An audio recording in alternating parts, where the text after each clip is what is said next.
Stardew Valley, an indie game with a charming pixel art style, captivating soundtrack, and endless replayability. It pushes the boundary of the farming simulator genre in ways that many games have tried and failed to replicate. What is it about this game that makes it hit just right? Is it the varied gameplay, the ultra-satisfying sound design, the lovable and hateable NPCs, or maybe the everyday magic that's woven into the fabric of the game? In truth, all of these things are the result of the one thing that makes Stardew Valley stand out: its developer. Despite the overwhelming success of Stardew Valley and having a second game in the works, Eric Barone, or Concerned Ape, has continued to make updates big and small to Stardew Valley, constantly tweaking, rebalancing, and adding new content to the game. Good old CA also involves the community in shaping the game, whether through adding or adjusting things in the game directly that players suggest, or by working closely with modders to ensure their alterations to the game will continue to function with each new update. It is this fervent and undying dedication from its developer that has made Stardew Valley into the masterpiece that it is. Now I'm sure you're thinking, hey, are you just gonna wax poetic about the game the whole time? The title says, yeah, I know what the title says, okay? And we're gonna get to that very soon. But I would be remiss if I didn't take the opportunity to gush over this game a little beforehand. Eric Barone, I love your mind and the world it has created. Okay, now I'm done. Without further ado, here's part 1 of my attempt at the Year 1 Community Center Challenge. For this playthrough, I went with a self-insert farmer, although my Twitch chat had some input on the farm name and favorite thing. I also went with one of my favorite farm maps, the Forest Farm. This layout is actually really nice for Community Center, or CC, completion, especially when paired with the bat option for the farm cave. And in case you're wondering, yes, I did tick the box that guarantees that the traveling cart will be selling a red cabbage or red cabbage seed at some point in Year 1. I know, that may seem like I'm basically guaranteeing the completion of this challenge, but trust me, it was still plenty challenging. I should also mention that this run was started and completed entirely before the 1.6 update, which is why things might look a little different if you're a relatively new player. Like most people, I start my first day by clearing some land and planting the parsnip seeds that Lewis gives you. Then I head to Pierre's, pick up a few leeks along the way, and oh dear, pockets are full already. Well, back to the farm it is to chop some wood for a chest. There, that's better. Back into town, chatting with a few villagers along the way for that introductions quest, and now I can finally buy seeds. Now, while this is my first time attempting the Year 1 CC challenge, it is not my first playthrough, so I already know what crops I need to buy here. And like that, I'm broke. I did score a few mixed seeds while clearing weeds, so that helps a little. About halfway through watering, I am rudely reminded of just how little energy you have to spend at the beginning of the game. I wander up the mountain trail in search of a snack, but end up finding nothing. Luckily, I have just enough energy to finish watering. I spend the rest of the evening foraging in cindersap forests and pushing it by planting and watering just one more mixed seed. A letter from Willie arrives the next morning, and now it's really game on. Once the morning chores are taken care of, I head through town, accepting a help wanted quest from, Willie, who wants me to catch a few fish.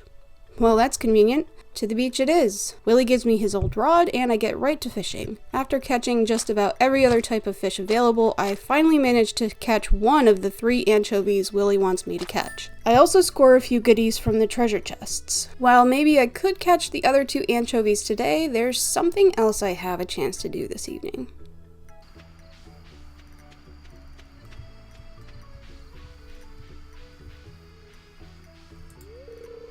Oh, you just moved in, right? Cool.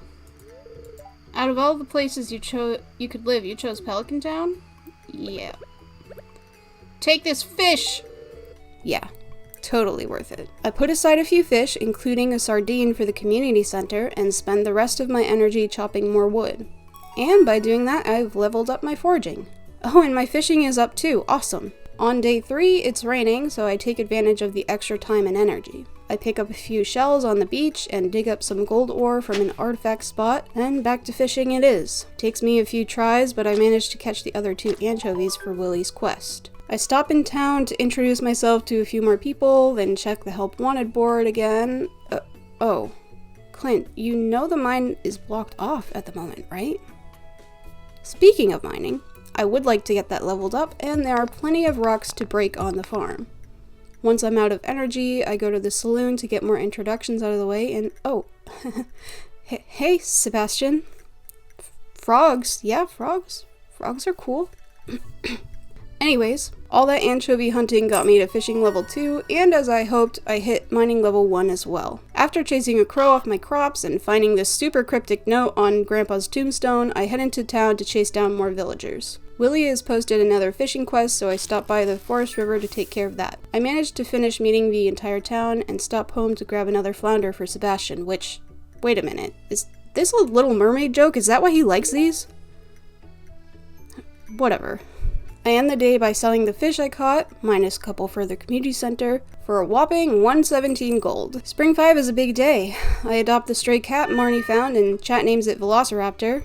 My first parsnips are finally ready, though not a single one ends up being gold star quality. Even more exciting is the letter Joja sent me. Blah blah blah landslide, blah blah blah responsible stewardship. This means the mines are finally open. I stop by the traveling merchant who tempts me with pufferfish and large milk on the way into town, but I hold on to my money. My parsnips end up selling for a pretty penny, so I promptly buy more seeds, scratching my head all the while at the lack of a community center cutscene.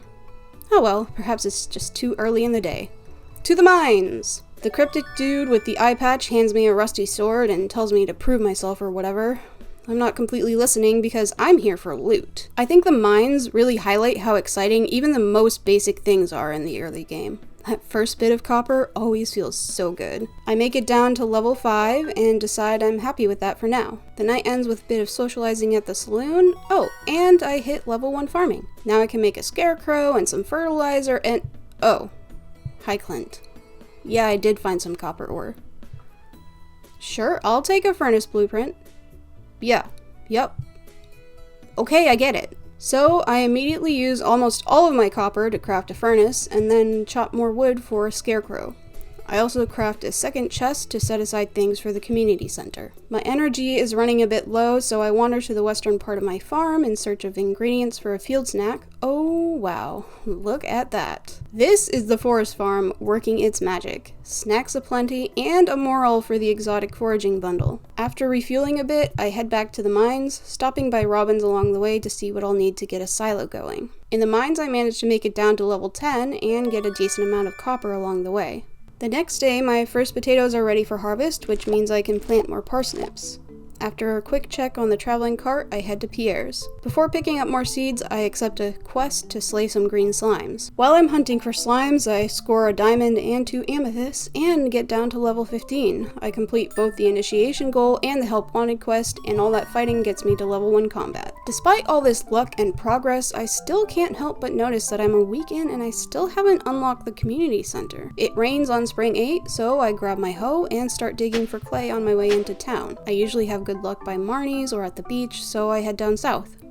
Notice how I haven't left the farm by the eastern entrance in a while.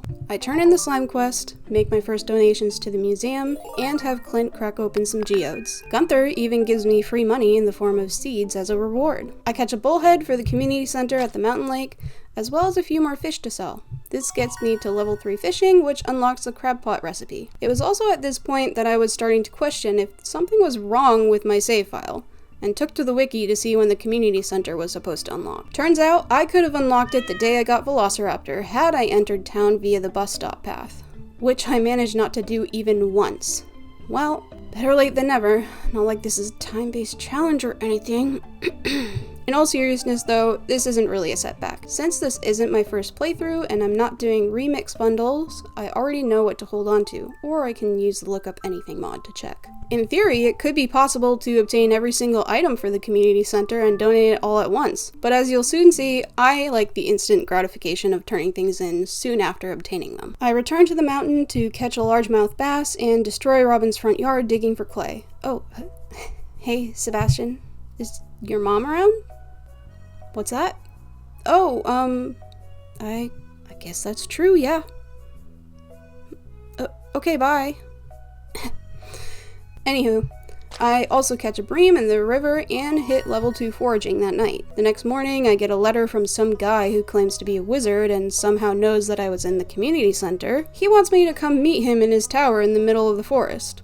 What could go wrong? But first, clay, so I can finally order this stupid silo from Robin. I stop by the museum to trade this rusty spoon for a starfruit seed, and then head to the wizard's tower. The guy rattles off a bunch of nonsense, summons one of the creatures I saw in the community center, and then pressures me into drinking a potion that sends me on one hell of a trip. To his credit though, I can read the Junimo scrolls now. The spring forage bundle gets completed right off the bat, which gives me access to the pantry and the fish tank. I put a moral in the exotic forage bundle and a parsnip and a potato in the spring crops bundle. On a second trip, I bring a sunfish for the river fish bundle, a sardine for the ocean bundle, a largemouth bass, carp, and bullhead for the lake bundle, a bream for the night fishing bundle, and a clam, an oyster, and a mussel for the crab pot bundle. Before the night is over, I pop down to the forest river and catch a shad. On spring 11, more crops are ready, including my first green beans. Still no gold star parsnips, so I double down on fertilizer and parsnip seeds. Robin sends me a letter asking for help finding her axe, so I head down to the forest. While I'm there, I find Vincent and Jas playing by the sewer, and we all see something spooky moving around behind the gate. After finding Robin's axe, I pick up more seeds and spend the rest of the day fishing. I hit level 2 farming and level 4 fishing, unlocking the ability to craft mayonnaise machines and recycling machines. The next day is a rainy one, so I drop off Robin's axe and attempt to go down into the mines, but run into a bit of trouble when I encounter an overrun floor. So instead, I head home to scythe some grass and start carving out a space for a coop. Between the mines and clearing rocks on the farm, I hit level 2 mining. My first cauliflowers are ready on spring 13. I save one for the spring crops bundle and another for a quest that Jody will give me later. Oh, and today is the Egg Festival. I decide to attend even though this is a challenge run and there isn't anything essential for it at this festival. This is the first single player run I did on stream, and for some of my viewers this is their first time seeing the game, so I wanted to let them experience as much as possible. Plus I couldn't just stay home and let Abby win the egg hunt. The traveling cart is a bust on spring 14, but I do have a few things for the community center. A green bean and a cauliflower complete the spring crops bundle, which unlocks the boiler room. While I'm there, I put the shad in the river bundle as well. Then I head up to Robin's to order my coop and run into Sebastian again, who actually remembers my name.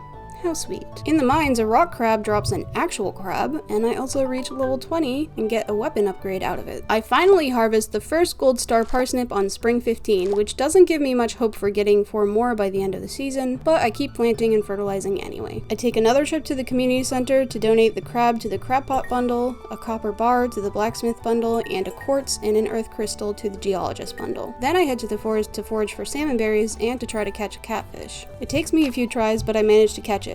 This is my first time succeeding at catching the catfish in spring year 1, and I'm excited enough that I bring it to the community center immediately to donate it. All of that salmon berry picking brings me to level 3 foraging, giving me access to the tapper recipe for tree sap, and I hit level 3 farming as well, which gives me the ability to craft beehives for honey. After sorting out my storage situation the next morning, I head to the mines. I'm prioritizing going here because I want to complete the boiler room ASAP. Getting those mine carts unlocked early is essential in a challenge like this. I make it down to level 25 and level up my combat skill in the process. 2 more golden nips show themselves on spring 17, bringing the total to 3. The coop is also done, so I purchased 2 chickens that chat names Gravy and Quacks. Then it's back to the mines. I speedrun through the worst levels of any mine, cavern, or volcano in the game and find a red mushroom along the way. I don't make it to level 40, but I still hit level 3 mining. After a quick Clint and Gunther run the next morning, I head right back into the mine. Things get a little hairy on level 38, but I manage to live through a bat swarm and finally make it to level 40. The slingshot reward is less than exciting, but the prospect of iron and, more importantly, frozen tears prompts me to push forward. I find a cave carrot in a barrel and gather a few bars worth of iron ore, but there's not a frozen tear in sight. I finally harvest the last of the golden parsnips I need on the 19th. On the way to Pierre's, I check the traveling cart and bring Jody a cauliflower. While I'm buying more seeds, some snooty Joja asswipe walks in and starts pilfering all of Pierre's customers. I take special note of the people who fall for Morris's tactics and carry on with my business. Before I plant my seeds, I donate 10 batwings to the Adventurers bundle. I head back into the mines and a dust sprite drops a crystal fruit, make it down to level 50, but still no frozen tears. On the bright side, I hit level 4 farming that night, which gets me the preserves jar recipe. I make one immediately on the following morning, as well as a mayo machine since Gravy and Quacks laid their first eggs. While I'm on a roll, I craft a couple of tappers to put on a maple and an oak tree. At that point, my first iron bars are done smelting as well. I stop by the Adventurers Guild to sell some of my old gear and head back into the mines. On level 53, a slime drops a winter root, and after taking an eternity to kill, a ghost drops a solar essence. I donate the solar essence on the way home. With the Adventurer bundle complete, I receive a small magnet ring as a reward and unlock the last room, the vault. Plus, my combat skills level up again.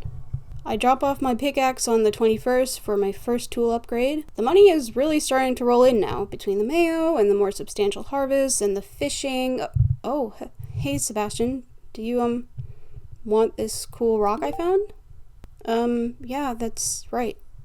He asked about my name again. Is this a prank, or does he have a bad memory? Anyway, now that I have a steady income, I decide it's worth it to purchase the first backpack upgrade. I also cave and decide to make a crab pot because the cockle is taking its sweet time to show up. A bit more fishing gets me to level 5 on that skill, which means I get to choose my first profession. I go for the fisher profession, as that's generally the best one to choose for money. And boy, do I need money. On the 23rd, my copper pickaxe is ready, and I donate an iron bar to the blacksmith bundle. I hit level 4 foraging the night after the flower dance, and head back into the mines the next day, where I finally find a frozen tear, and then another one. That night, I also hit level 5 farming, and go with the agriculturalist profession, since that leads to one of the best money-making professions in the game. On the 26th, I make another Clint and Gunther run before stopping by the community center again. I put the winter root and crystal fruit I got in the mines in the winter foraging bundle, the red mushroom in the dye bundle, 10 hay in the fodder bundle, a chub in the field research bundle, and a frozen tear in the geologist bundle. Then I go to Robin's to check in about what it takes to build a barn and riz up her basement hermit son by asking about his job and giving him more cool rocks. It's not until the next day that I manage to get the materials I need to get the barn going. I also finally get a cockle from the crab pot I put down, which completes the crab pot bundle, the reward for which is 3 more crab pots.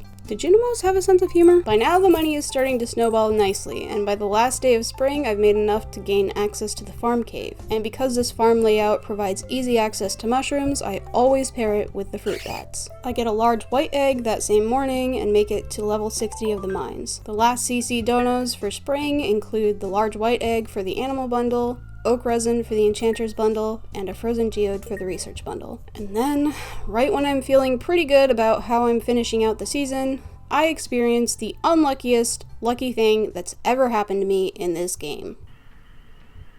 No. Oh, that's so...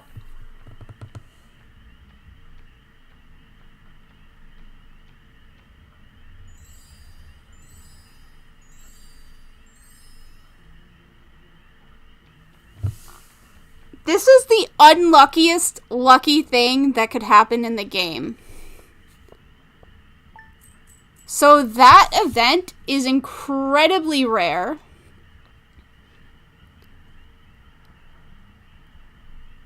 What that's supposed to do is if you have crops growing there, the fairy will bless your crops and the crops there will be fully grown, like ready to harvest the next day.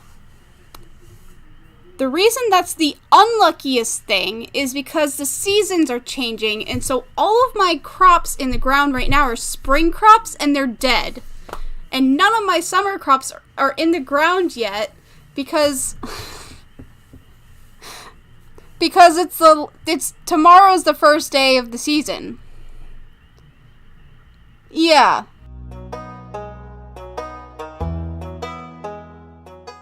After double checking on what crops I'll need for bundles, I till and fertilize my soil, keeping in mind that I'll have to water everything by hand since I don't have quality sprinklers yet. Clint, once again, has posted an impossible help wanted quest outside of Pierre's. I don't even bother claiming it before I head inside to pick up my seeds. In classic Liz fashion, I haven't counted the spaces I just finished tilling, so I sort of have to guess how many seeds to buy. I get hot peppers, tomatoes, melons, wheat, hops, sunflowers, poppy, blueberries, and corn. In addition to those, I also plant the starfruit seed that Gunther gave me. Unfortunately, I have severely underestimated how many spaces I have. Even after planting all of my mixed seeds, I end up having to go back to Pierre's for more wheat seeds. Which still doesn't end up being enough because I still didn't count the leftover spaces before going. Oh, brother, this guy At that point, Pierre is about to close, so I spend about an hour in-game hunting down more mixed seeds. Not the wisest use of my time. It's a little bit of a close call in getting everything watered by the end of the day, especially since I stopped to craft a bee house. The next morning, Gravy lays a large brown egg, which I take right to the community center for the animal bundle. While I'm there, I also donate a sweet pea to the summer foraging bundle. At the beach, I place down the crab pots the Junimo gave me before casting my line off the pier. I managed to catch a tuna for the ocean bundle, as well as a decent haul of other fish to sell. I stopped by the forest on the way home to scythe weeds for mixed seeds and fiber. On the third day of summer, Mayor Lewis sends me a weird letter about retrieving his underwear from an unspecified location. Huh? Well, anyway, my barn is ready and Marnie is actually freaking working today, so time for a cow. Oh, Mayor Lewis. Fancy seeing you here. Hi, Marnie. Oh. Well, I think I found the lucky purple shorts. Seriously, Lewis, you couldn't just go and grab them yourself? They're right there, man. I'm not good enough friends with Marnie to get in her room anyway, so I just buy a cow, which is promptly named Wellington. Then I head to the beach, where Willie tells me about a secret project that he'd like to work on if things pick up around here. I fish away the rest of the day, setting aside an iridium quality flounder with the Grange display in mind. On Summer 4, I score a couple of blackberries from the farm cave and head to Clint's to drop my axe off. I find a grape up by Robin's house, and the train station is also open, so I take the opportunity to refill my energy before heading into the mines. Unfortunately, I end up having to eat said grape during a bat swarm, and despite the apparent good luck day, I don't even manage to make it down 5 levels. On the 5th, I harvest my first batch of wheat. The traveling cart is a bust once again, so I just buy a few more melon seeds from Pierre. Then I head to the mines, where I finally reach level 65. And because I had to deal with 2 more bat swarms in the process, I hit level 4 combat. My hot peppers are ready the next day, and the fruit bats are really proving themselves because I find an apple in the cave as well as a spiceberry. Before heading to the mines again, I stop by the community center to donate the spiceberry to the summer forage bundle, a blackberry to the fall forage bundle, a hot pepper to the summer crops bundle, honey to the artisan bundle, a tuna to the ocean fish bundle, 10 wheat to the fodder bundle, and an oak resin to the exotic foraging bundle. Feels weird to give Maru a frozen tier for once, but she put a request for one on the bulletin board, and I'm still taking every opportunity to make money that I can. I don't make it very far down into the mines that day, but I still walk out with a few museum donations. On the 7th, I bring those to Gunther and pick up my copper axe from Clint. Then I go to the beach to catch a snapper, since those only come out in the rain. Seb walks by while I'm fishing, so I give him another frozen tier. All of that fishing gets me a tidy amount of cash and brings me to level 6 fishing. The next morning, my poppy is ready to harvest. Wellington has also reached maturity, but I haven't unlocked the cheese recipe yet, so I store the milk away for now. Now that I have my copper axe, I also take advantage of another perk of the forest farm. Free hardwood that respawns daily. I also reclaim the grape I had to eat and find a peach and a wild plum in the cave. I spend the rest of the day chopping wood for building upgrades and hit level 5 foraging in the process. I end up going with the gatherer profession, although I do think that forester is an underrated profession. The next day my sunflowers are ready, so I pick one, but I leave the rest for sunflower honey. And yes, I know now that poppies are better for summer honey, but it's still better than wild honey. I take another trip to the community center, donating a peach to the artisan bundle, a grape, which completes the summer forage bundle, the wild plum to the fall foraging bundle, a red snapper to the ocean fish bundle, a sunflower to the dye bundle, and the poppy to the chef's bundle. I catch a ghost fish on level 60 of the mines before continuing my descent. I find a few pieces of aquamarine and make it down to level 75. By now I've scrounged enough gold ore from crates in the mines and fishing chests to smelt 1 bar overnight. A third batch of maple syrup is ready on summer 10. Mayor Lewis has sent me a letter about the luau, so I set aside a silver quality cauliflower in preparation. In the mines, I make it to level 80, earning myself a new pair of boots and finding another red mushroom and my first purple mushroom. Unfortunately, I end up having to eat the purple mushroom in an emergency, but I know it'll be easy enough to find another.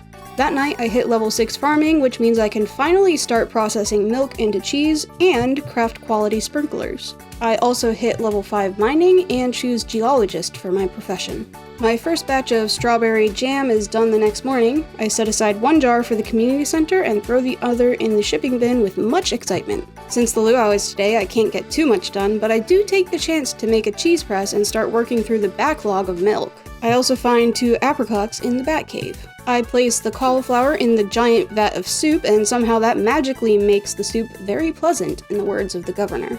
On the 12th, my tomato plant is ready for its first harvest. Still no luck at the traveling cart, but I have a ton of donos for the community center. I donate a red mushroom and some maple syrup to the exotic foraging bundle, which completes it.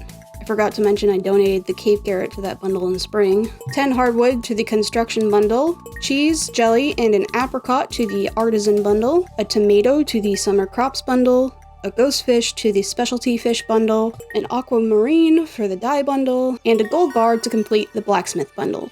Back home, I eat a serving of Autumn's Bounty for lunch and spend the rest of the day chopping wood. The melons are ready to harvest the next morning, and I get 6 gold star ones right off the bat. I set aside 5 for the community center and 1 for the Grange display. I set aside the regular quality melons and the first hops of the season to eventually process in kegs for wine and pale ale. Then I sell the silver star melons for a bit of instant cash. As if that wasn't enough, Wellington produces her first large milk that same morning. With my chores out of the way, I head up to Robbins to order the big barn upgrade. Then on the way into town, I stop by the community center to donate the large milk to the animal bundle, 5 gold melons to the quality crops bundle, and a large melon to the summer crops bundle. I stop by Clint's to crack open a few geodes and donate a few new minerals to the museum. At Pierre's, I buy another 15 melon seeds to replace what I harvested. Then it's back to the beach for more fishing. I do a bit of foraging and wood cutting on my way back home, which gets me to level 6 foraging. Day 14 is Blueberry Day. Hooray!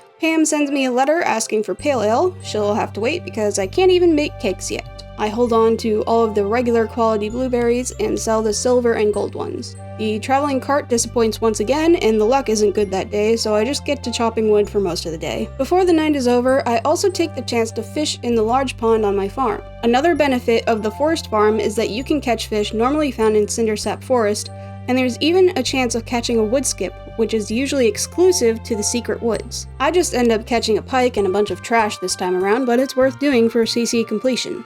Before I head to bed, I also craft a recycling machine so I can start trying to get cloth by recycling soggy newspaper. The next morning, my first wave of corn is ready, and 3 of the ears I pick end up being gold star quality. I find a second apple in the bat cave, and my barn is done being upgraded. Unfortunately, Marnie doesn't work on Mondays, or Tuesdays, so I have to wait before I get a goat. I head into the mines instead, hoping to make some progress in the lower levels, but things get very hairy, or batty rather, on level 83. So rather than push my luck, I call it quits and visit Seb again. Back on the farm, I keep recycling newspapers and place down a few torches. The last soggy newspaper of the night produces a cloth. I get a visit from Emily the next day, who lets me know that I'm free to use her sewing machine, and it's another good luck day, so once my chores are done, I race back to the mines. I reclaim that purple mushroom I had to eat last week and make it all the way down to level 90, where I finally get my hands on the obsidian edge. With that significant upgrade in my hands, I push down further in search of fire quartz, but come up empty-handed. On summer 17, I make another run to the community center to donate a purple mushroom to the enchanter's bundle,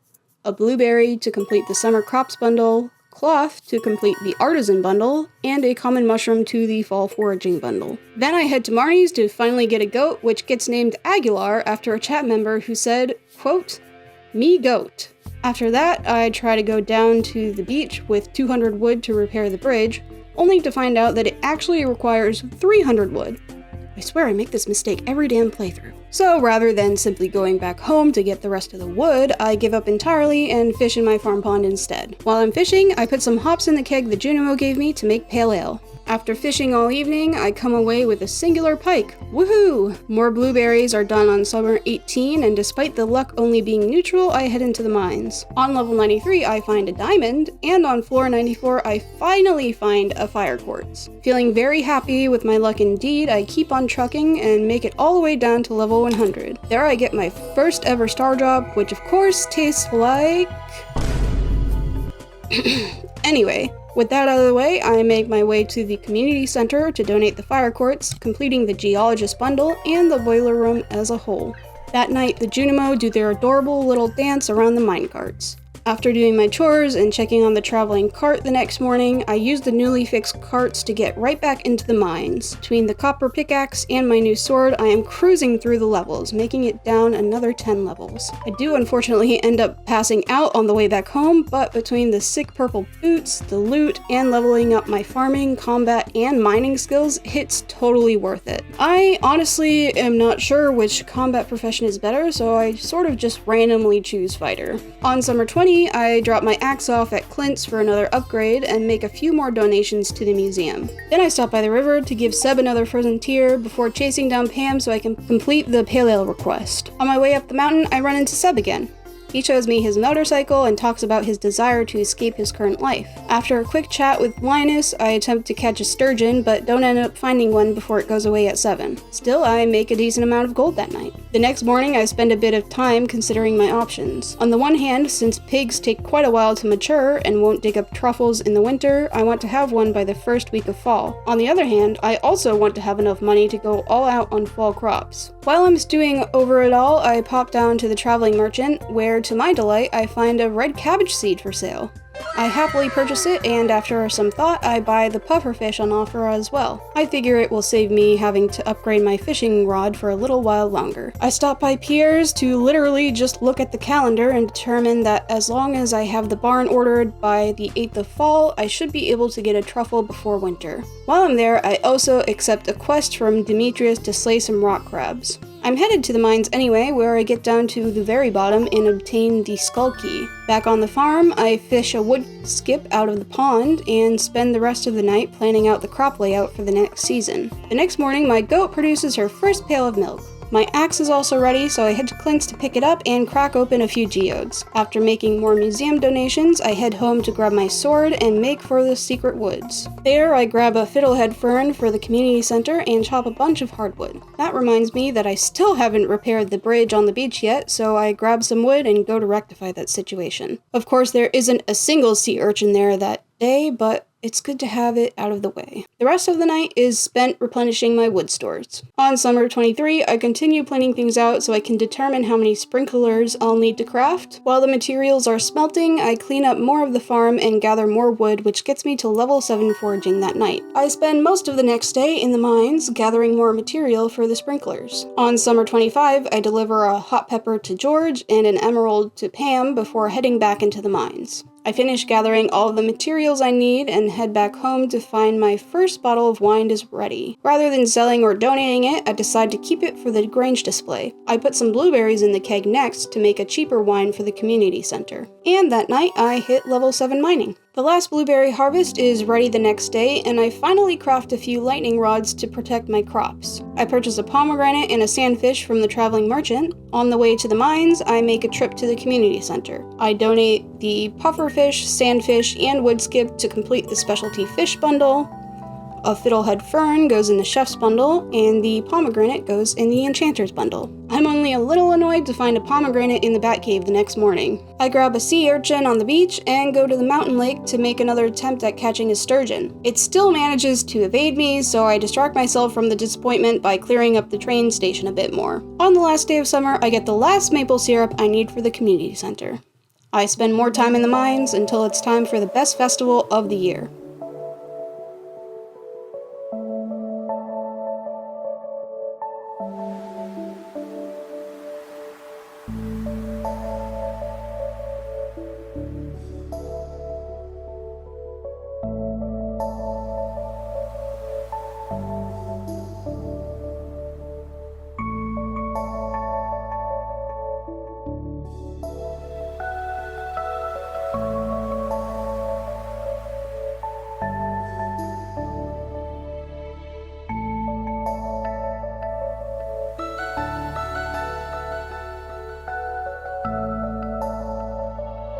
Once the jellies have moved on, I return to the farm to craft my sprinklers and prepare for the start of fall. And as I tuck into bed to finish off the season, my combat skill reaches level 6. I start the first day of fall by getting all of my sprinklers down. That takes me almost the entire afternoon, so I end up having to sprint over to Pierre's before he closes. I pause to tend to my animals before returning to the field. By 10 p.m., I'm starting to panic. I quickly put down fertilizer and plant as much as I can, but unfortunately I end up passing out before I can get to watering most of my crops. The next morning, I attempt to make up for my mistakes, only to find out that I've underbought seeds once again. Oh well, at least I get a large goat milk before I run off to Pierre's to buy more seeds. I'm interrupted on my way into town by Robin and Lewis explaining the new special orders board.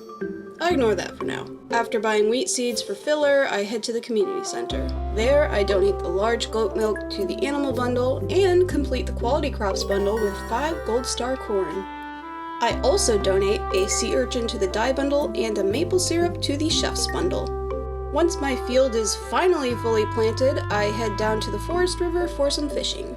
I don't catch anything new for the community center yet, but I do hit level 7 fishing that night. On the 3rd, I stop by the special orders board on the way to the beach. I accept Willie's quest to collect 100 bug meat.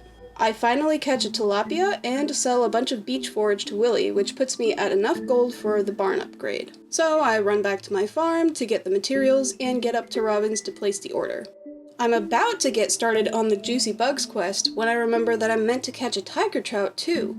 So I take the minecart back into town, where I spot a blackberry, which reminds me that Sam had a help wanted quest for one. Yeah, I'm kind of all over the place today.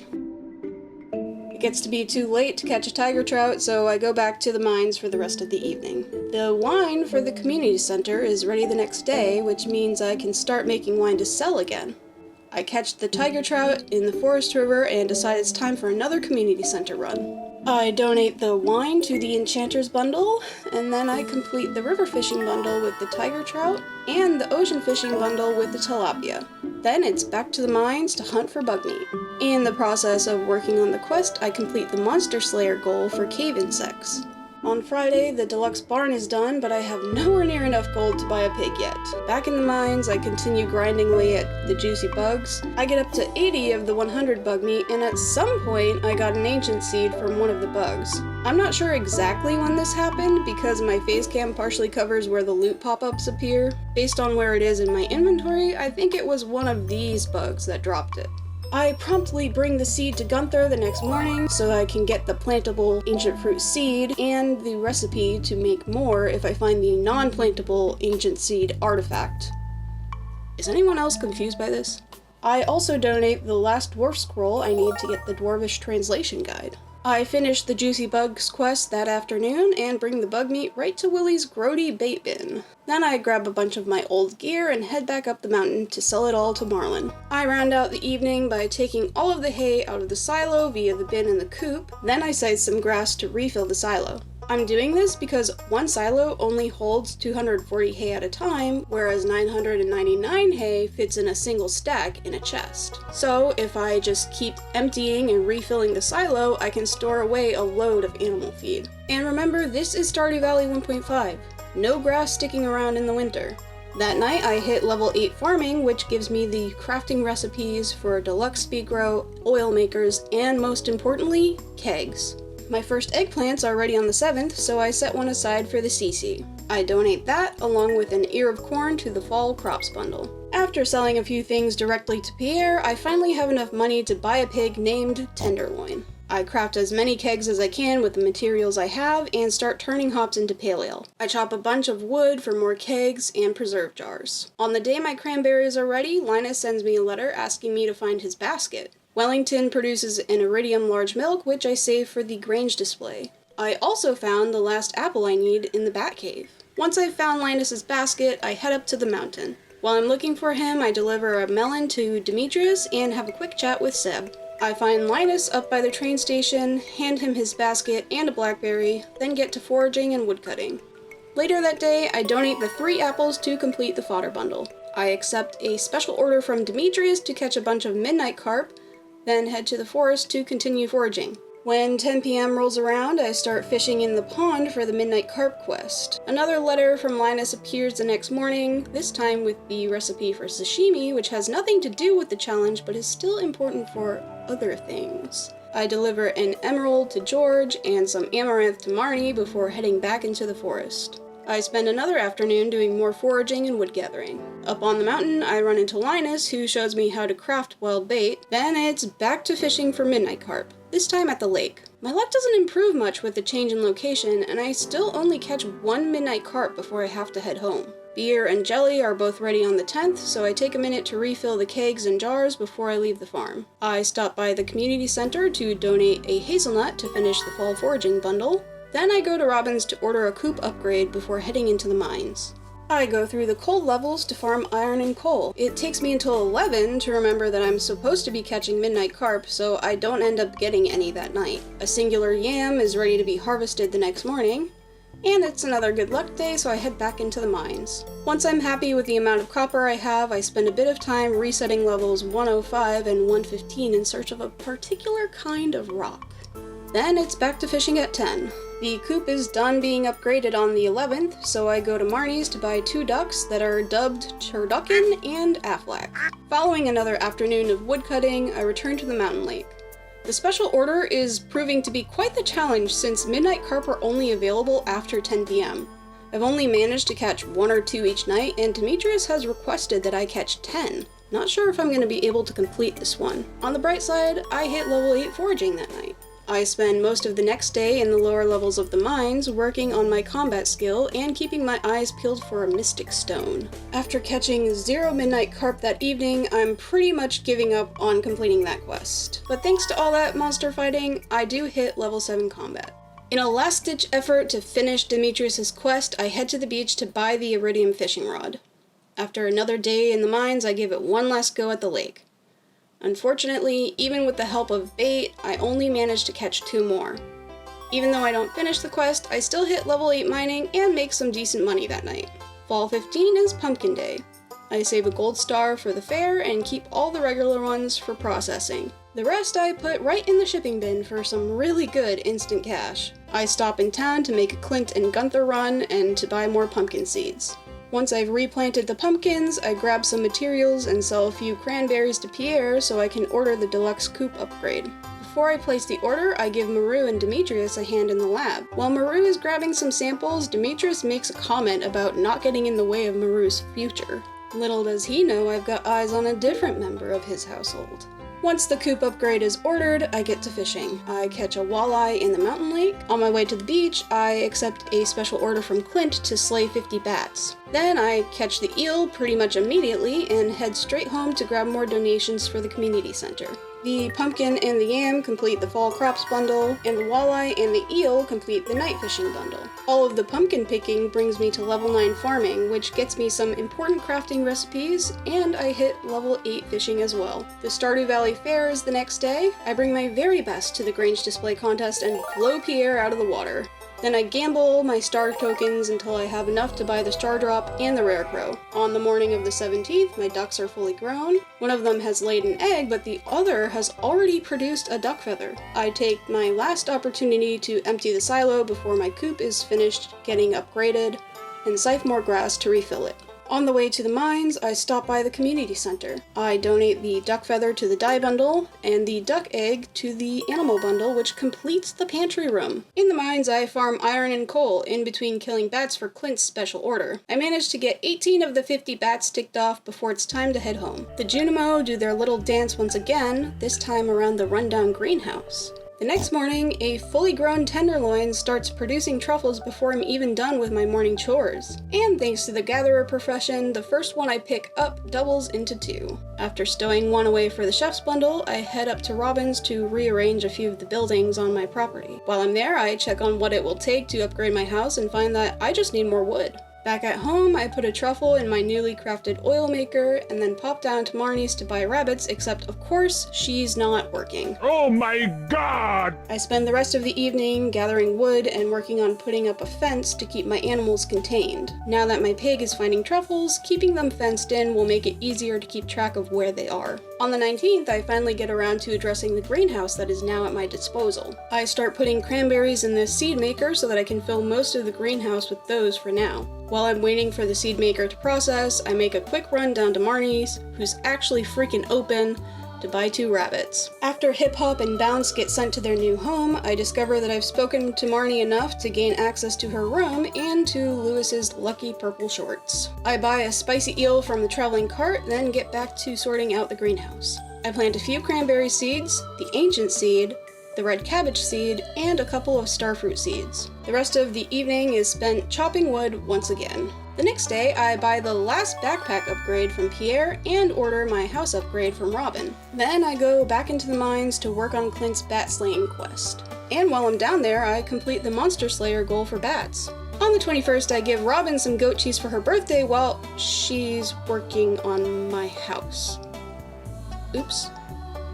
Well, look, if she wanted to take her birthday off, she could've, so I'm just going to assume that she likes working so much that she wants to do it on her birthday. Back in the mines, I finished the bat slaying quest and managed to make it to Clint's before he closes. I take his 6,000 gold, have him crack open a few geodes, and drop off my pickaxe to be upgraded. I donate a few items to the museum and do some rearranging while I'm there because I want it to make sense and look pretty. And at the CC, I donate 99 stone to the construction bundle, the truffle to the chef's bundle, and I purchased the 2 least expensive vault bundles. While on my way to spend another evening chopping wood, I stop by the traveling cart to find that they're selling 5 red cabbages. Not red cabbage seeds, already grown red cabbages. I declined to purchase one since I have to wait till winter to get the remaining winter forage items anyway. The next morning is a morning of visitors. Evelyn stops by to give me a garden pot and the crafting recipe to make more, and right after, Gunther appears to thank me for all of my donations to the museum and gifts me the rusty key.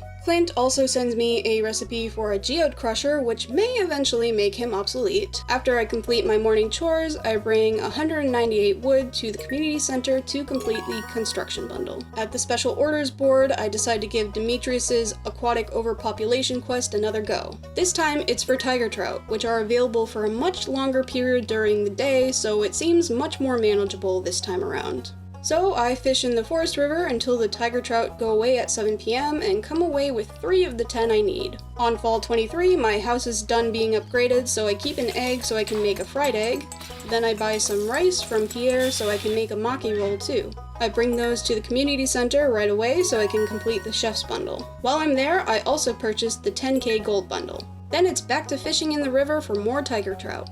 Once they're gone for the evening, I spend the rest of my time, you guessed it, chopping more wood. The next day, I pick up my steel pickaxe from Clint.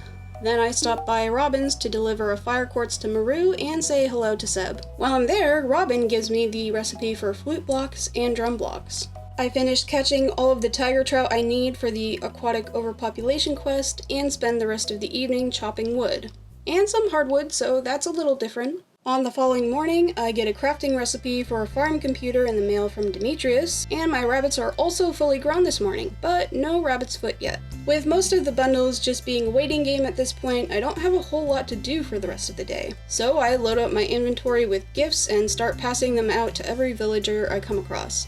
I did accidentally give Abigail a blackberry instead of an amethyst, but other than that, it went pretty well. On the 26th of fall, Lewis sends me a recipe for spaghetti, and Velociraptor has grown to love me. Not that those things are relevant to the challenge, but they felt like important information nonetheless.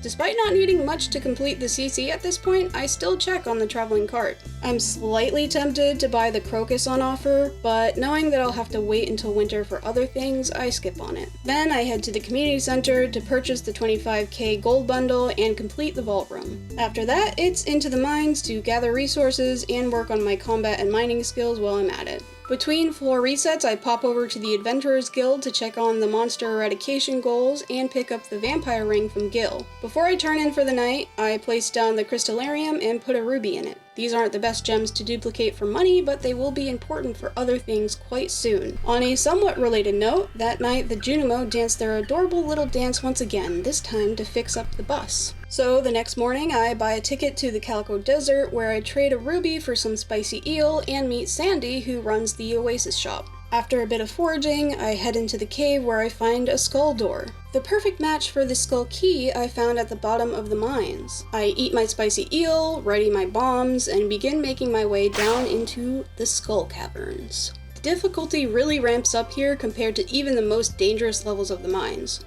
The rocks take more effort to break, and the enemies hit much harder. However, if you have the skills and the courage to take them on, the Skull Caverns offer up some of the best rewards in the game. Despite my subpar equipment and my meager supply of bombs, I still make it down a respectable 24 levels before it's time to head home for the Spirits' Eve festival. Once I've spoken to a few villagers and purchased the crafting recipe for a jack-o'-lantern, I head into the haunted maze. I make it to the end and happily take my golden pumpkin reward. On the last day of fall, I get a letter from a mysterious person by the name of Chi, who challenges me to reach level 25 in the Skull Caverns. For now though, I have other things to worry about. My last batch of pumpkins are ready for harvest, and the red cabbage is done growing as well. I bring the red cabbage straight to the community center to complete the dye bundle. I also decide to buy another rabbit, who is named Pumpkin, from Marnie to try and secure my chances of getting a rabbit's foot. The last few hours of the season are spent in the deeper levels of the mines, trying to get my skills leveled up so I can be better prepared for the Skull Caverns. That night, I hit level 10 farming, choosing the artisan profession, which makes all artisan goods worth 40% more. I hit level 8 combat,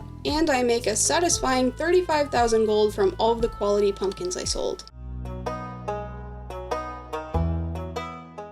On the first day of winter, I get one of the last items I need for the community center almost immediately, as I find a snow yam while digging up wormies on the farm. It's also a rabbit day, but unfortunately they only produce more wool. Once my chores are taken care of, I make my way up the mountain to fish for a sturgeon. After a few casts, I manage to catch one. While I'm there, I decide to catch a second one so I can put it in a fish pond later. On my way down to the community center, I find a crocus.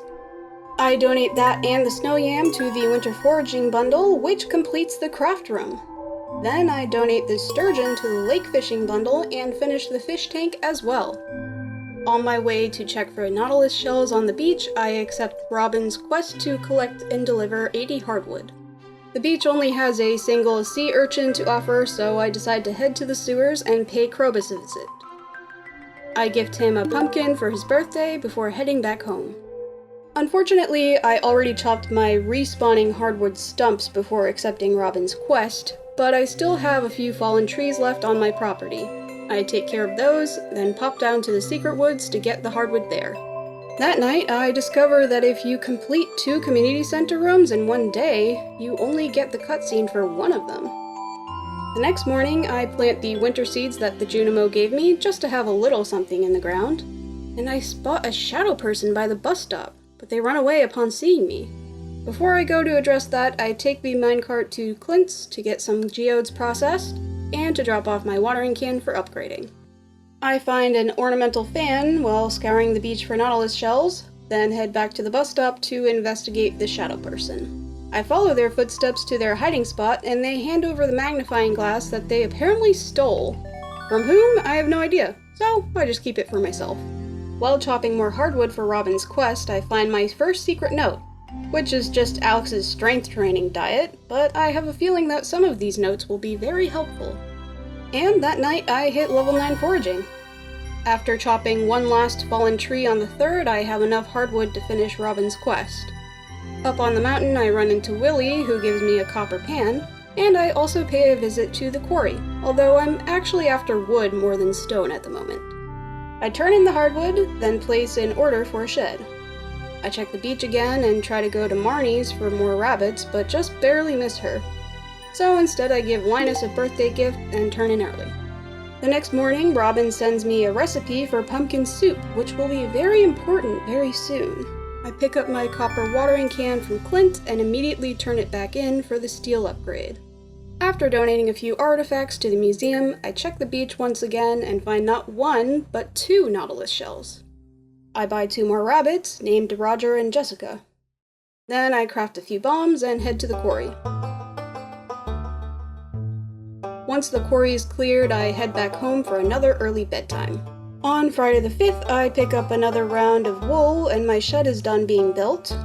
I stop by the mines to meet the dwarf and purchase some bombs from them. At Robin's house, I am greeted by the entire family witnessing Robin's new deluxe bed frame. Despite Demetrius's protests about efficiency, I compliment Robin's work. Seriously, how did she create something this intricate in 2 days?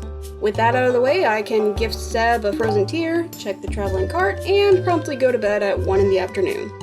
The next morning, I move some of my machines into my shed and pick up more wool. I pick up my watering can from Clint and drop off my hoe to be upgraded. And by the time I finish moving things into the shed, it's nearly 6 p.m., so I head to the beach for a bit of fishing. I catch the squid that Willie has challenged me to catch, and continue fishing to try and get seaweed for a fish pond. On the following day, Pierre stops by to inform me that he will be selling new seed varieties next year. And the luck is still not good enough to warrant going into the Skull Cavern, so I just check the traveling cart and return to the beach. I give Willie the squid and fish for more seaweed. After hours and hours of fishing, I finally get the last 3 pieces of seaweed I need. Then I stop at the saloon to give Emily an amethyst, at Clint's request, but I don't think it worked out how he imagined it would. On the 8th, I am delighted to see that my luck is very good. I quickly complete my chores and suit up for the Skull Caverns, only to realize that today is a festival day. Which of course also means that Robin isn't working. Plus I didn't want my Twitch chat to miss out on seeing the festival. So I quickly chat with everyone and participate in the ice fishing contest, which is totally rigged because while everyone else is already lined up to cast their rods when the whistle blows, I am left standing in the center, meaning that I have to move to even be able to reach a fishing spot.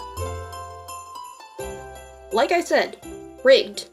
Thank goodness it's another good luck day on the 9th. I quickly pick up my popper hoe from Clint and turn it back in to be upgraded to steel.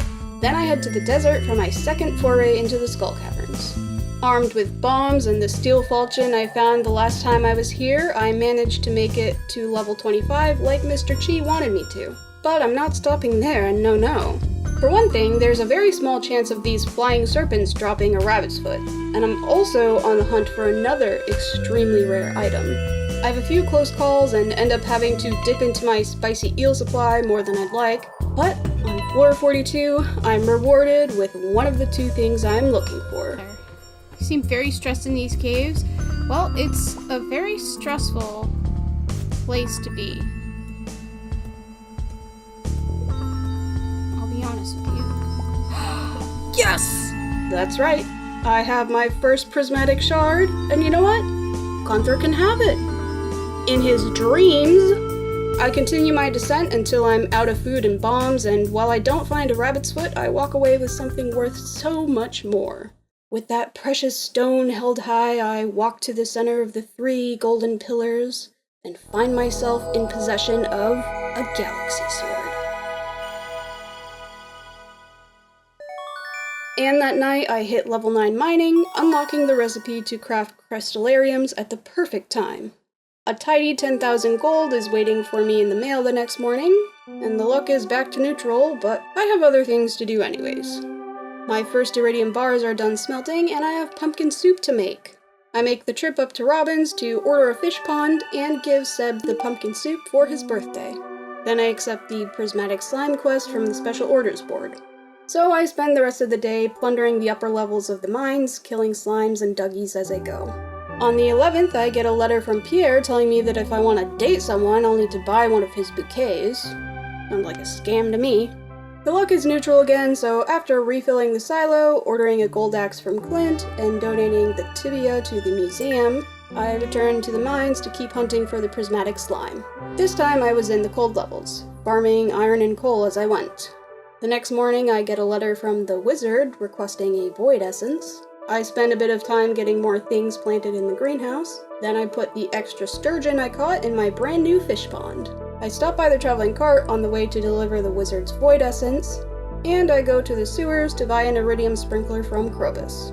I still don't manage to find the prismatic slime, but it's good to work on my skills and monster slayer goals all the same. On the 13th, I pick up yet another round of wool in the coop, which means still no rabbit's foot. I return to the mines to keep hunting for the prismatic slime, and at this point, I'm starting to lose my mind a little.